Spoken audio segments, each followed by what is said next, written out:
अस्सलाम वालेकुम व्यूअर्स, मैं आपको jasmine health and beauty tips में खुश आमदीद कहती हूँ। मर्द हो या औरत, बार बार पेशाब आने का मसला अक्सर लोगों को दरपेश होता है। बार बार पेशाब आने से वज़ू भी कायम नहीं रहता। अगर आप किसी सफ़र में जा रहे हो तो भी आपको बहुत मसला होता है। बार बार पेशाब आने से गुर्दे भी बहुत मुतासिर होते हैं, क्योंकि इनको भी मुसलसल काम करना पड़ता है। इसी वजह से इन्फेक्शन भी हो सकता है। डॉक्टरी अद्वियात आम तौर पर इस मर्ज़ में नाकाम हैं। डॉक्टर इसके लिए कामयाब इलाज नहीं करते। अक्सर अद्वियात का साइड इफ़ेक्ट भी गलत निकल आता है। लेकिन अब आप परेशान ना हो। आज मैं आपको बार बार पेशाब आने के मसले को हल करने का एक बेहतरीन टोटका बता रही हूँ। ये बहुत ही कामयाब टोटका है। इस टोटके की बदौलत आपके बार बार पेशाब आने का मसला हल हो जाएगा।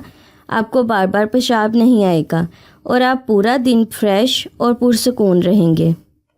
इससे पहले कि मैं आपको इसके इंग्रेडिएंट्स के बारे में डिटेल से बताऊं, आप प्लीज़ मेरे चैनल को सब्सक्राइब करें और साथ में लगे घंटी के आइकॉन को दबाएं, ताकि मेरी डेली आने वाली वीडियो की नोटिफिकेशन आपको सबसे पहले मिल सके।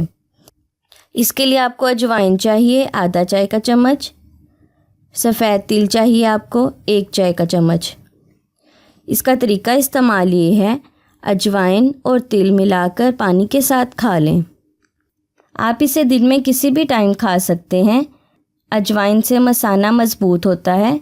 सफ़ेद तिल बार बार पेशाब आने का बेहतरीन इलाज है। ये बेहद ताकतवर होते हैं। इनसे असाबी मजबूत होते हैं। ये आप दिन में किसी भी टाइम खा सकते हैं और ये बार बार पेशाब आने का प्रॉब्लम सिर्फ कुछ ही दिनों में हल कर देगा। आपने ये टोटका कम से कम 15 दिन तक ज़रूर इस्तेमाल करना है और ये आपके मसाने को बेहद मजबूत बना देगा। आपको बार बार पेशाब नहीं आएगा और अगर पेशाब के बाद कतरे आने की शिकायत है तो वो भी ख़त्म हो जाएगी। मसाने की मजबूती के लिए इंतहाई पुरअसर और आजमूदा टोटका है। इसका कोई भी साइड इफ़ेक्ट नहीं। आप ये आजमा कर देखें, आपको ख़ुद यकीन आ जाएगा।